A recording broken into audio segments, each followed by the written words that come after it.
One thing that grabbed me about jazz, freedom, liberty, and how I was raised and taught is that one band, one sound, to know your place, not to outshine or try to outdo one another. Let's go. Yeah, make it look easy. Hey, stand up. The Ryan Hanley Show shares the original ideas, habits, and mindsets of world-class original thinkers you can use to produce extraordinary results in your life and business. This is the way. Hello, everyone, and welcome back to the show. We have a tremendous conversation for you today with Jesse JTJazz Thompson, a multidisciplined composer, pianist, keyboardist. In this episode, we relate working in a jazz band to how we operate as leaders inside of a team, how we manage the flow, and how we integrate different ideas in a kind of real-time nature. We talk about the business of music, and we dissect the differences between Jesse's solo career to being part of a band, what that looks like, and how you take both the kind of self-oriented nature of being a solo artist and integrate that into and how you can use those skills to be a better member, a more productive member, a more integrated member of a band. All of this relates back to how we operate our businesses, how we operate our life. And it is so much fun for me when we're able to bring in individuals who come from disciplines such as the music industry and take their stories, their ideas, their insights, and apply them back to how we improve our business and our life. Jesse is an exceptional guy. I really enjoyed this conversation, and I know you will too. If this is your first time here, make sure you subscribe to the show wherever you're listening, or if you're watching on YouTube. If you have thoughts, comments, if you want to just give Jesse a shout out, leave that in the reviews or in the comments if you're on YouTube. Appreciate the hell out of you for listening to this show. I love you for listening to this show. Let's get on to Jesse Thompson. Jesse, phenomenal to have you on the show, man. Excited for our conversation. What's going on? Thank you, man. I'm blessed to be here. Thanks for having me. It's an honor. Yeah. So I mentioned my good buddy, we're friendly competitors. Mick Hunt, you were on his show, Mick Unplugged. So, yeah. We got to find some space in here where we can one up your conversation with him. And for all the listeners at home, you guys know that Mick's a buddy of mine, and I highly encourage everyone to listen to the Mick Unplugged show too, which Jesse was on. And my first question for you is, why jazz? Like, what was it about that particular genre of music that just grabbed you and said, this inspires me. This is a place that I want to put some time in? Well, first of all, believe it or not, it started with gospel church, because my mom was a church organist pianist. And then my dad, by him being a retired professional jazz drummer, he was deeply into the church as well. So I did a lot in the gospel area there with church.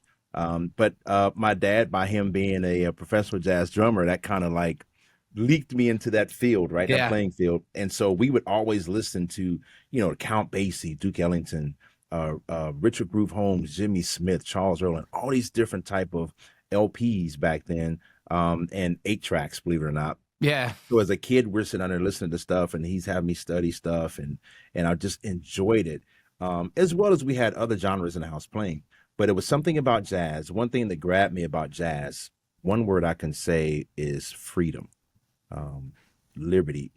With jazz, you're able to go different places, without, maybe for me anyway, without feeling constrained or without feeling like, oh, I got to keep it right here. It allows me to express myself a little bit more.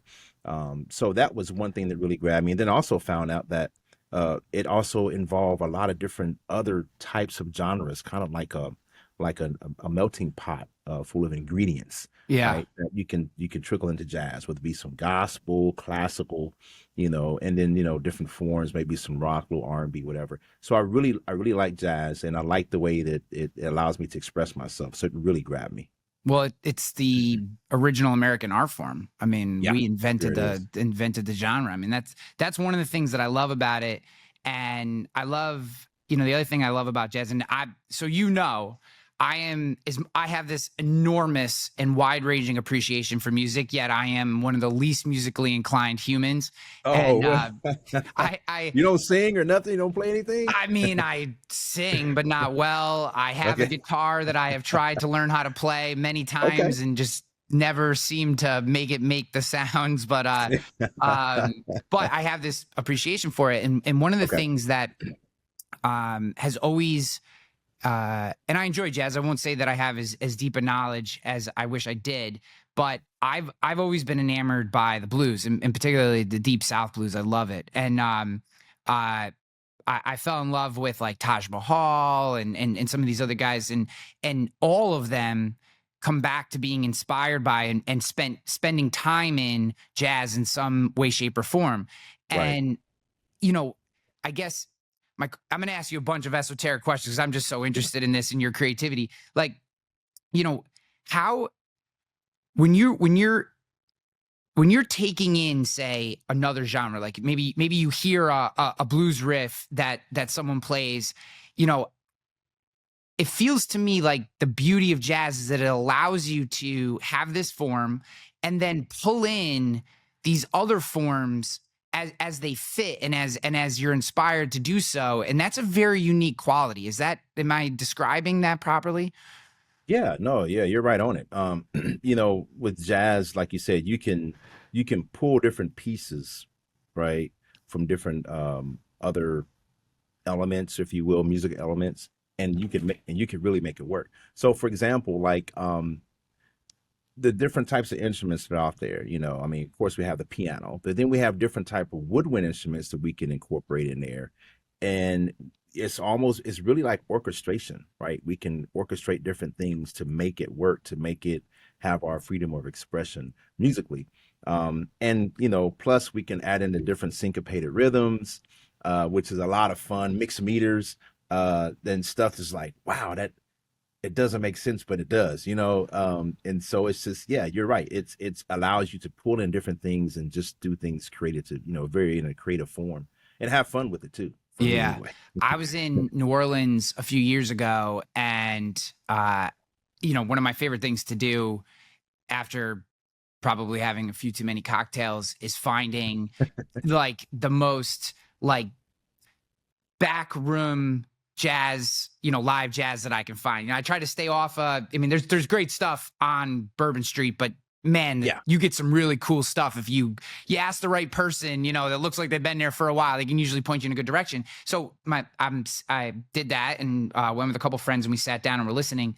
And what someone like me, who is not musically inclined, appreciates but struggles to understand is how a group of musicians in a jazz band can play off each other. Like, as much as you can, I would love for you just to explain how you guys work off of each other, because you'll hear say that the pianist will bam, it goes off and he's doing his thing and you can tell he's got the lead and everyone's just kind of following him, and then some moment that I can't understand, but obviously the band can, the trumpeter will take over, or then the saxophonist, and then now the guitar will take over, and then the pattern, it's not like a pattern, then maybe it'll bounce back over to the trumpet, and you're like, it's brilliant. I mean, you appreciate it so much, but I have no understanding of how you're able to do that.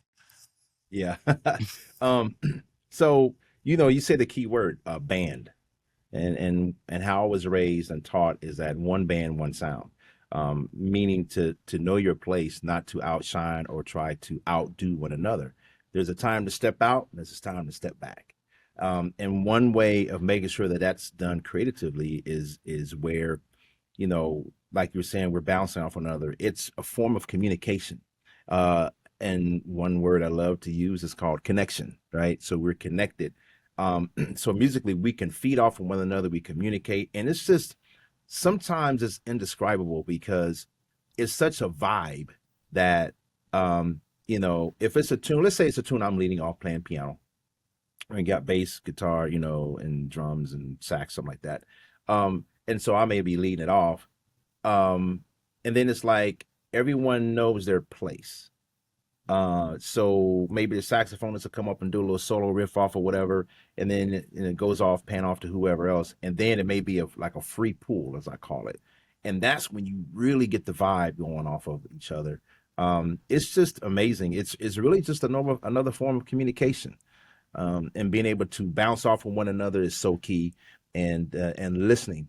Part of really listening is key too. So I mean, it's a lot of fun, and it allows you to know one another even more. And the funny thing about with music is it like I tell people, it's a universal language. It's a way of bringing people together.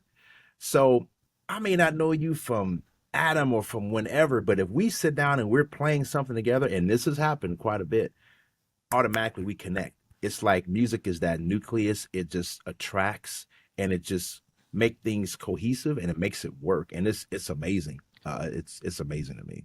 Yeah, I joke all Hopefully the that time. answered your question. Well, no, you definitely did. So Okay. I live where I live, the greatest horse racing track in the entire world, Saratoga, is. And for anyone who lives in Kentucky, Churchill Downs is a dog track compared to Saratoga. No, I just joke. But I make this joke all the time that there's only two places that you could see a woman dressed to the nines in $10,000 worth of clothes, sitting next to a guy with a pit stained wife beater that he's owned for 20 years. And that's the horse track and a really good live music performance. Like that's the only two places, right? Like it doesn't matter where you're from, what you believe in, the horse track and a live music performance. Everybody's just there to appreciate and share and feel the vibe and the energy and everything. It's so wonderful. Another thing I love about conversations like this with people like yourself is that you could replace everything you just said with a business context, with a sports team or a community group context or a not-for-profit or any type of thing, that connection, listening, knowing where you fit in, understanding when to take the lead. What was that like in like when COVID hit and you guys weren't able to play together? Did you feel that loss of connection? What was that like for you? Yeah, so when COVID hit, at that time, that was before I decided to become a solo artist. So I was playing with a lot of different other artists and different bands, like Eric Darius, Nick Coleon before he passed, Jeff Coswell out there, Renee, just to name a few. And so when that happened, I actually had a show that was scheduled to play with Eric Darius, and it was like, yeah, the show was canceled. I'm like, okay, canceled. All right. And then the next one, and it was like, oh wow. And then that's when the announcement came about, COVID. So at that moment, everything was at a standstill. At that time, I was still working a 9 to 5, so I really wasn't impacted as much as a lot of my other fellow musicians and artists were. So I was fortunate, but however, it still was a major impact. It was just like a ghost town. So at that moment, that's when I was led, it was like God was just telling me, and I was saying, I got to do something that's like make you happy, make people inspired, kind of get their mind off of this craziness for now. So that's when my first single, Weekend Groove, that's how it was created. And it was just about energy, about, promoting, good stuff, taking people to another realm, and positivity. So during that time, that allowed me to become more involved with doing things as an artist and doing more online things. So the other thing is, although it was a catastrophe, it wound up birthing or illuminating virtual connection for artists and musicians. So it allowed us to become more interactively involved remotely and virtually. So at that moment, it was like, hey, I need to add this bass. Can you add this bass line? Yeah, send it to me, right? Email it to them or whatever. They do it. They send it back. We were still able to create and get things done, which was really, really beneficial without leaving our homes, without paying for a plane ticket or a transportation company, right? So that really allowed us to really grow and to do things that way. Was the creative process different? Did you see any new aspects of creativity coming out of the limitations of not being able to sit in the same room and create together? I think it brought about another level of boldness, of being able to do something that you always wanted to do without feeling restricted. And it also allows you to have more versatility and diversity in dealing with, collaboration, right? Because there are some people who may not have been available, but guess what? Hey, Ryan's available. I'm gonna hit up Ryan. Ryan said he'll love to do it. I'll have Ryan do this part, right? And then it allowed us to grow. So it also brought, to me, it helped strengthen relationships a lot. So although I may not have been able to hang out with whomever, by us doing the things together as a collaboration, it really, strengthened the relationship and built it even more. Yeah. So, yeah. Yeah. Yeah. The availability and access, probably because everyone's looking for something, for some place to play and contribute and work on projects. Is, I watched, I like Pink Floyd. Probably most people do like that genre. Oh yeah, And, Pink Floyd. and I was watching the Dark Side of the Moon documentary, and what I found, Okay. so in Dark Side of the Moon, the actual song, there's that saxophone part is just, it's like you're going through this song and the build up and they're changing keys and I'm going to butcher some of this. They go from like a 4 tempo to an 8 or an 8 to a 4 or something, which is very unique for rock and roll. And then this saxophone hits, right? And it's like this epic saxophone. You hear it, you know exactly what song it is, exactly what band it is. The guy that did that solo for that song was like the 6th guy they called. The guy they wanted wasn't available, and they started going down this list, and they just got to the next guy who could come into the studio. And you think about that and you're like, wow, would that song be different? Would it have sounded different? Right. Would it be as epic if this particular individual, who they had no intention of being on the record, was just available, showed up and played it the way he played it, and now it's this epic, one of the greatest albums ever created, probably. Amazing. And you're just like, man, being available, being open, your word, networking, like these are core aspects for everything, not just a business context where it tends to sit. It's like, man, in your world, just people knowing that, hey, man, if I need a track on the piano, someone who's really going to think about it and get me something back, man, Jesse's there. I can just send this over to him. He's there. He's available. We can get this done. That's a wonderful thing.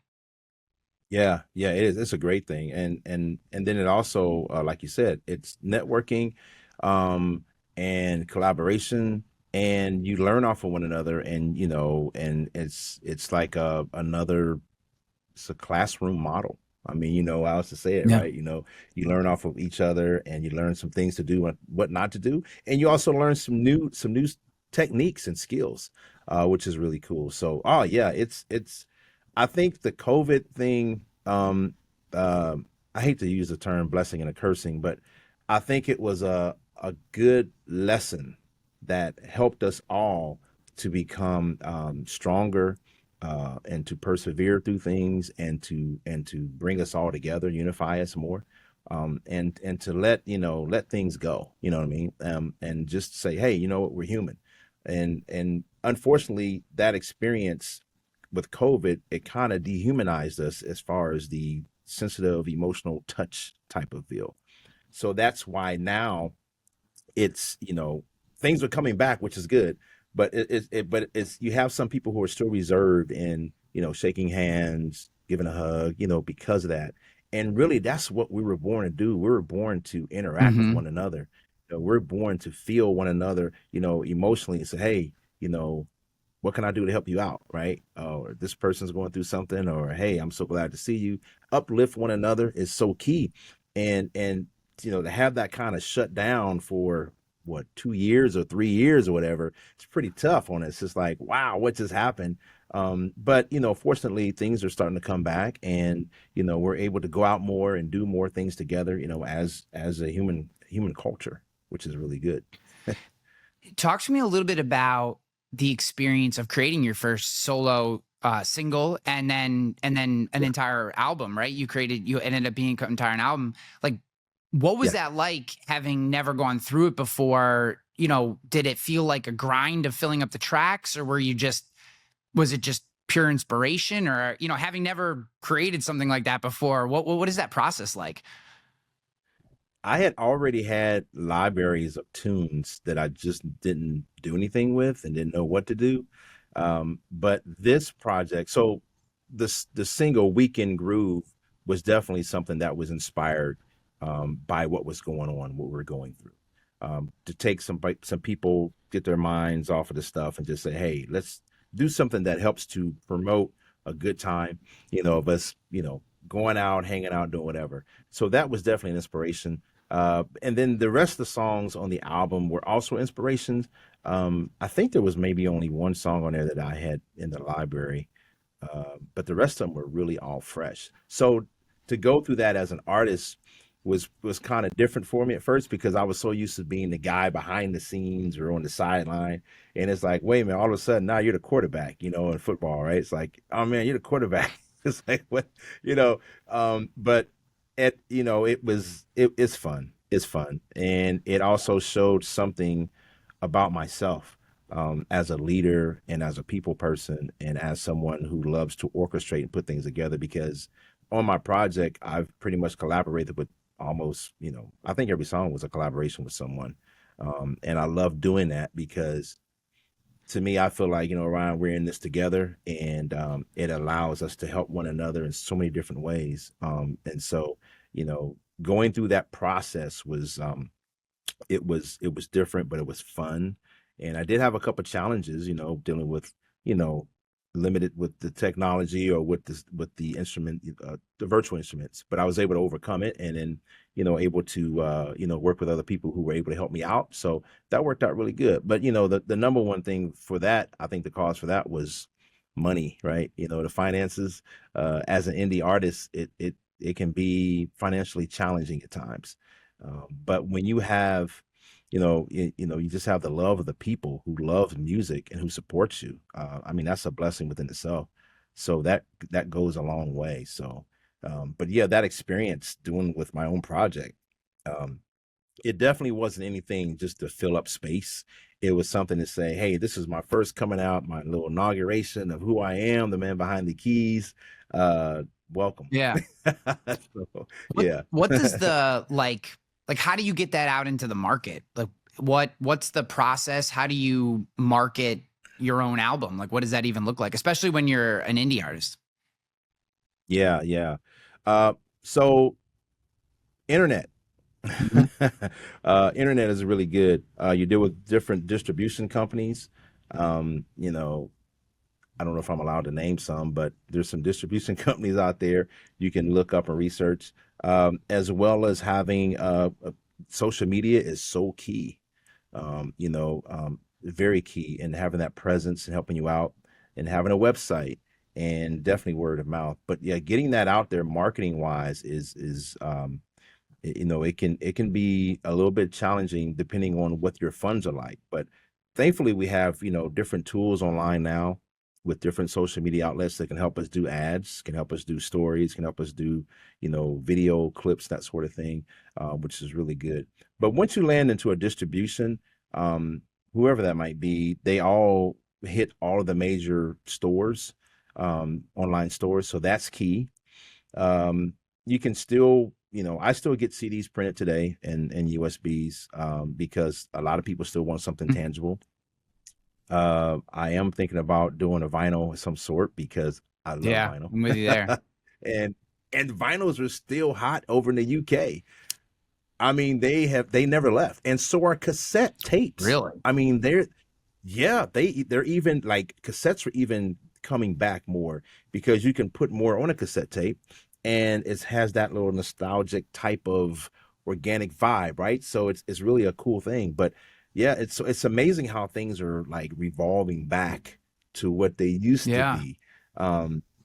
So I mean, but it's also good for us artists because streaming is okay. It gets you a presence, but you get better paid when someone actually purchases the actual material. That makes sense. So that helps out a lot. I was obviously my kids being 10 and 8, they've grown up with Spotify and they've built their own Spotify playlists and they add songs to it and they all this kind of stuff.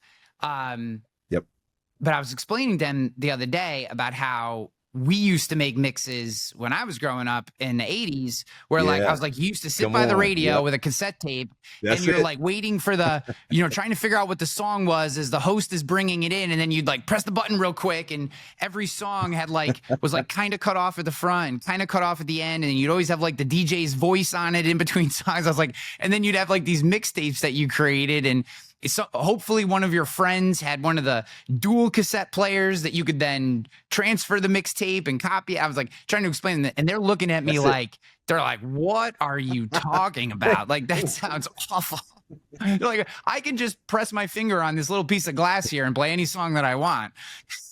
It's funny. But see, that was one of the things that made our generation so unique and able to do multiple things at once and able to look forward to building something with our hands, because we were mixing this, putting this here, putting that there, and flipping this. And then, like you said, I think it was a part of engineering. It was another level of engineering, right? I mean, we're able, you listen to the radio, you got a cassette tape, you hit record, you record that, and then you try to hit pause or stop it before the radio commercial comes on, and then the next song comes on, you hit that, and then like you said, you make a mixtape, and and then we used to splice our own stuff back in the day. And then it was a lot of fun, and it kept your mind going and thinking, what can you do next, or how can you do it differently? So it was really cool. It may seem like busy work to our generation today, but man, in our day, that was the way to do it. I mean, I remember. That was fun. So we didn't have, like, when I was growing up, which kind of sucks. I loved hip hop, even from even the early stuff. But obviously the '90s hip hop is epic. And I remember someone had a cousin who lived in New York City, so they had Hot 97, and they got Juicy from Notorious B.I.G. on their cassette tape, and then copied it and got it to my friend. And he walks into, I remember I can't remember what grade I was in. I don't even think it was high school. It was like middle school or whatever. And he walks in with this cassette tape over his head going, I got B.I.G. on cassette. Like, you would think he was like the king. Like, people just like swarmed him. Like, everyone like wanted to, hey, can I get a copy of that? Like, because he had this one song on this cassette tape that his buddy had dubbed off of Hot 97. And it's just like those type of experiences, like, they'll just never understand what it means to, like, this song exists, you've heard of it, but like you can't get on the radio where you live. And oh my God, it's amazing. And they were talking shit one day, and I have my dad gave me his record collection, and then I've built my own over time. And I remember one day they were like talking. They always like to bust my chops like I'm old and I don't understand. And I was like, all right, I'm gonna play you. I go, so parenting decisions aside, I decided to introduce my kids to what I would consider good music very early. And the first hip hop band that I introduced them to, really the first three bands that I introduced them to were Pink Floyd, Taj Mahal, and Wu-Tang. So those are the first three. Wow. First three sets that I went through. So I wanted blues, and I love Taj, so I went with Taj Mahal, and then Pink Floyd for rock, and then Wu-Tang for hip hop. So they're talking shit one day, and I said, okay, put your favorite Wu-Tang song on Spotify, play it right now. So they play it, and whatever, it's great. And then they didn't know that I had Wu-Tang vinyls. So I go and I put the gold Wu-Tang Forever on vinyl, and I turn it up and I hit play, and they're like, holy shit. Literally, my 10-year-old, that's what he said. And again, I kind of, I'm a single dad, so I let their boys, I let them swear a little bit. My 10-year-old goes, he was 9 at the time, he goes, holy shit. He goes, that sounds so much better. And I was like, what have I been telling you? I was like, this is the closest that you get to being with the artist, know? And then I played him, all the rest and stuff like that. I was like, Bohemian Rhapsody, like, you haven't heard it until you've heard it on vinyl. Like, you haven't heard these guys. You haven't heard Muddy Waters until you've heard them on vinyl. Like, you haven't heard these guys. Vinyl. unless it's in person, you have not heard them until you've heard them on vinyl. It's just so much different. So I'm completely with you there. Plus, it's cool, and they like flipping the albums, and they think that's cool too. They get bored of it after a little while, but they like that too. So, man, it's a cool look, man. I mean, that's what's going on now. I mean, the vinyls, man, and it's you get, you know, the vinyl is you capture the true, authentic sound. Yeah, Analog, you know, it's like that sine wave. You're getting everything on the sine wave on the rise and fall. You know, and you know, digital is super clean, but digital square. So, you know, what you normally get in that curve has been squared off, right, by ones and zeros. But you get, you know, that's why I love like the tube mics and stuff like that. You know, tube microphones and tube amps and some of the tube keyboards, and definitely, well, behind me, Hammond B3 organ, right? Tube. I mean, it's like I love that because it has that warm, sensitive feeling, and you can and it bends that sound in a certain way. It's like, oh man, it's just great. So you get that on the vinyls, man. I love it. I love it. I was watching a documentary on rock and roll in general, and there was a section on amps, I don't remember the lead. If I told you the band name, you would know it, but I can't remember it. Doesn't matter. Then the lead singer, lead guitarist is talking on this documentary, and they're talking about how the question was really like, why does music sound different today?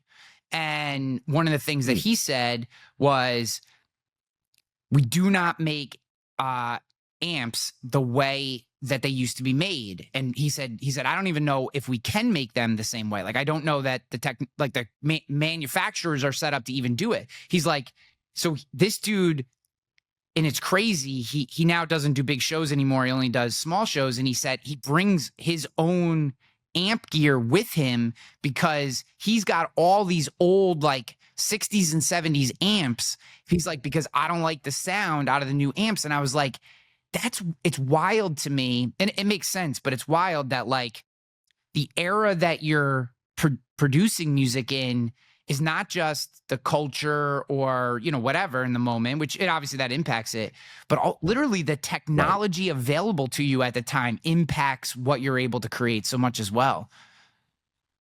Absolutely. The technology, and then the materials.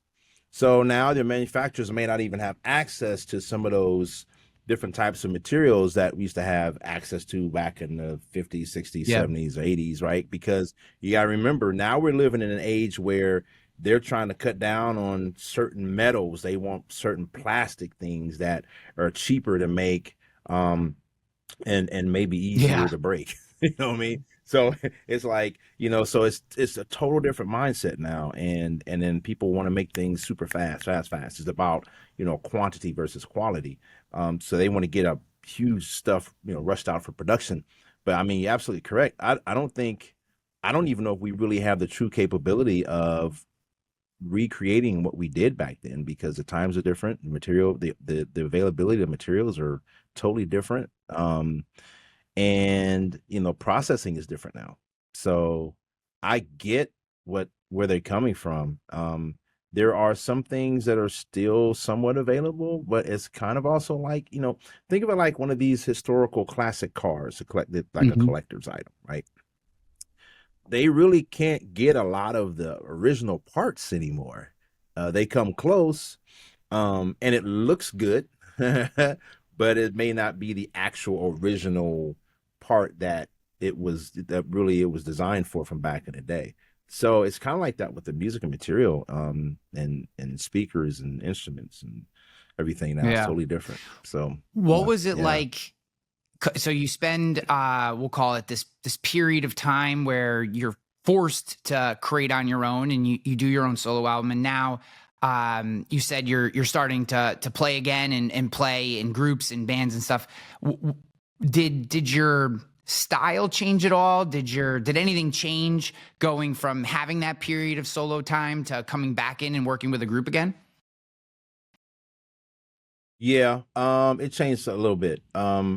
When working with groups, there's a certain style or puzzle piece that has to fit for that group. Or even if you're backing up another artist, there's a certain style you have to, you know, because you're accompanying the artist. or the lead of that group, right? So there's a little different. The genres may be very similar, but the actual seasoning of that genre is different. So then with me, with what I do, like I said, my household, we had everything from gospel, blues, jazz, R&B, the Sugar Hill, hip hop stuff, right? All that stuff was going on in my house. Plus my brother, who played keys for some of Dayton's hottest groups like Slave, and then he went on to play for Parliament and stuff like that. So I'm getting all these different sounds in my head. So those things that I have in my head, I like to somehow put them out as a solo artist. Now, it may not sound exactly like those things I just named, but it's a part of me, and it's a part of what I want to express. So that's where it's different. That's where the seasoning is different on that genre for me versus me playing with someone else. So it was different, and it's still different, because even today when I get called to play with other artists as an MD or whatever, I have to make sure that I adapt to their sound and to what they want, their product, because that's their brand.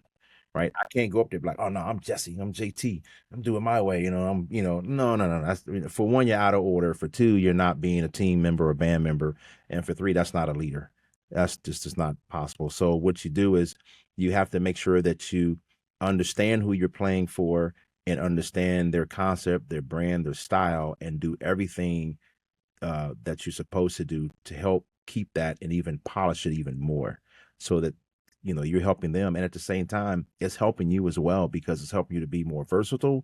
And also it's a good look, because they'll say, hey, over here on keyboards we got Jesse JTJazz Thompson, who has a project out of blah blah blah. Oh, some people may not have heard of me. Oh, he does. Oh, okay, cool.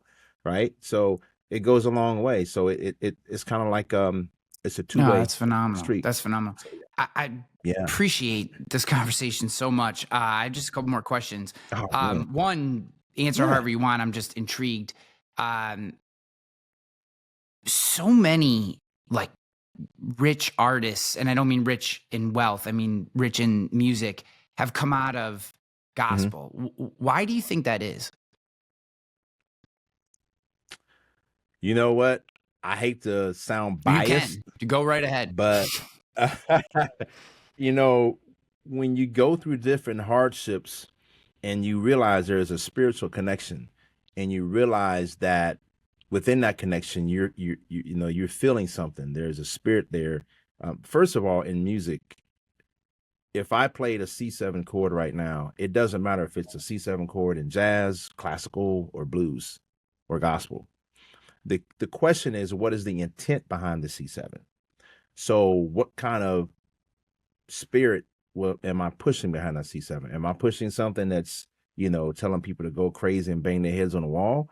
Or am I pushing something that C7 that says, hey, peace, love, harmony, uplifting, right? Positivity. So that there's a spiritual connection, regardless. And a lot of musicians and artists, I mean, they were born and raised in the church. It started there. And then I also think it has a lot to do with our culture. It has a lot to do with mainly some hardships, some struggles, some overcoming, some blessings, things that just impacted people so closely. And again, because of that connection, and then they're able to really elaborate. And then there's also a thing where when you play in the church, it's kind of like your first audition, because now, you got some people in the church that may say, oh yeah, that's okay, baby, you did a good job, you do better next time. And although you're like, well, I really sucked, but it encourages you to go ahead and keep going, right? And then eventually, boom, you get there.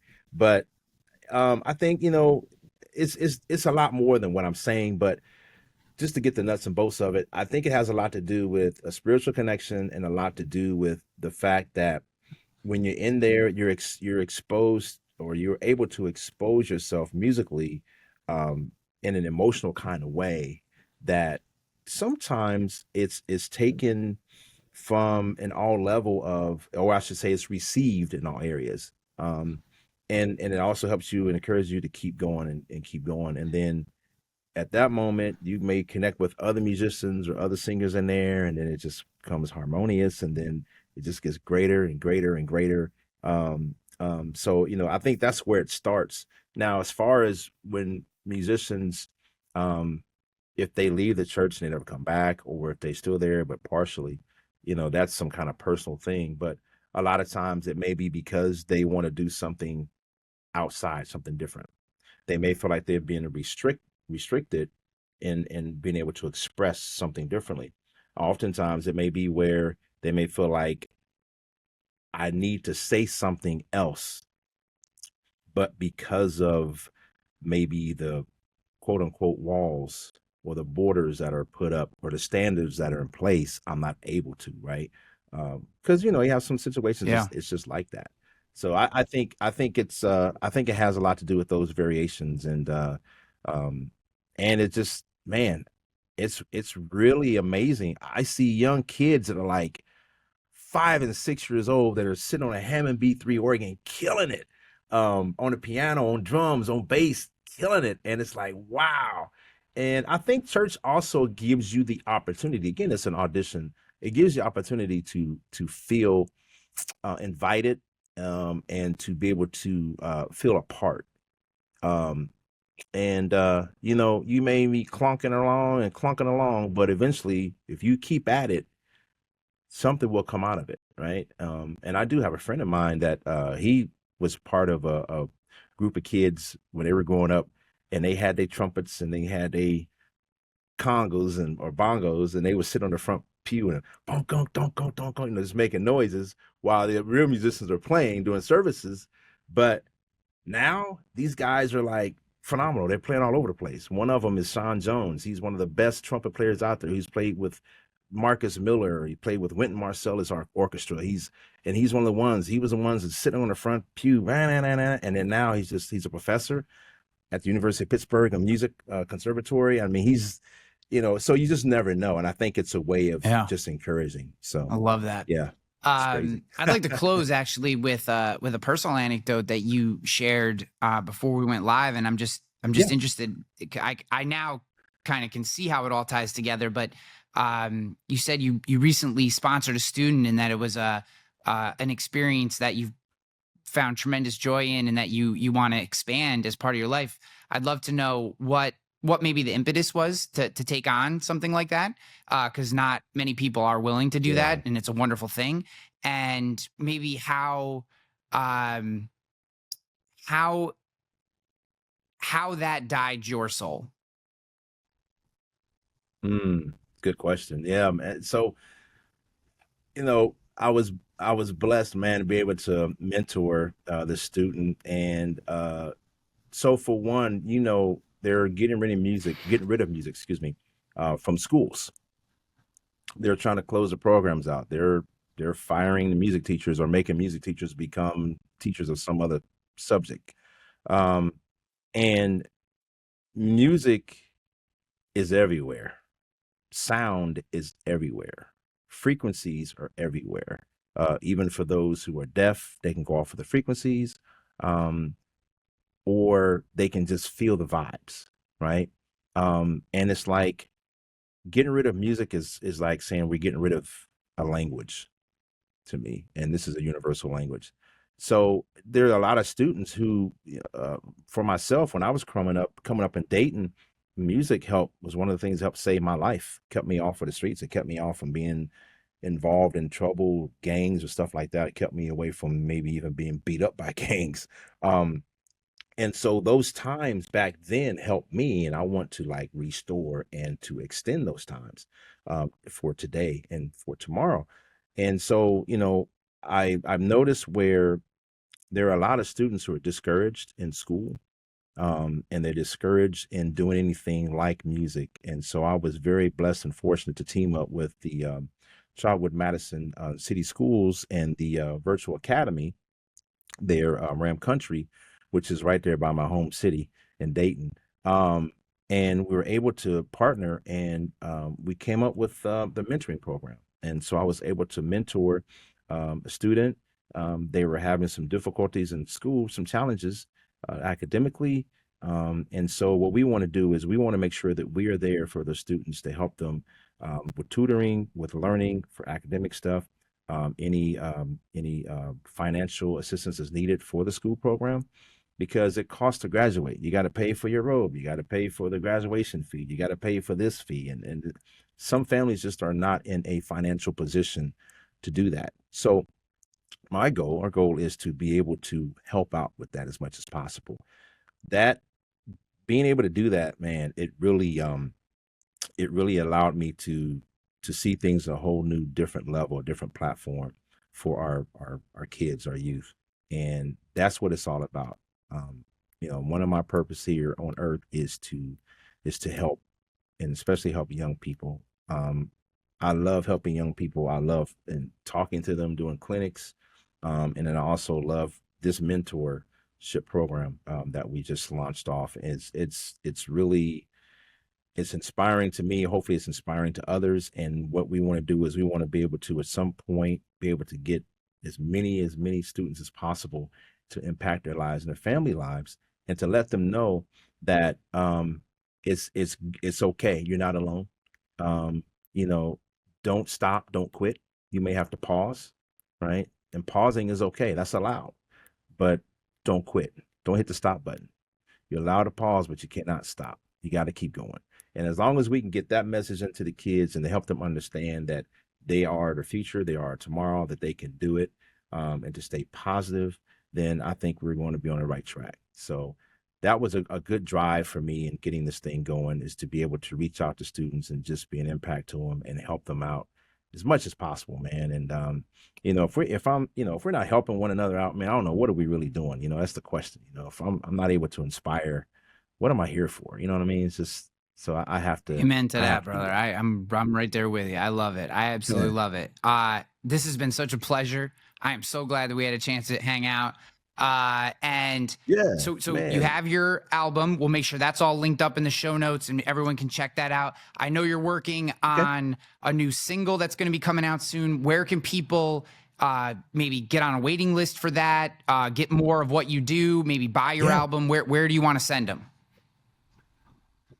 Absolutely. They can go to my website, JTJazz.com. And I'm on social media as well. Facebook is JTJazz. I also have a fan club, so you can go out there and sign up, and we'll get you on all the secrets and all the behind the scenes stuff that you can get as well. And I'm on Instagram as well. But to buy my product and to get autographed copies, and I'm sending different stuff in addition to what they buy as a thank you gift, just go to jtjazz.com and man, sign up there, sign up on the email list there, and I look forward to seeing appreciate you all so there. much, man. Thank you.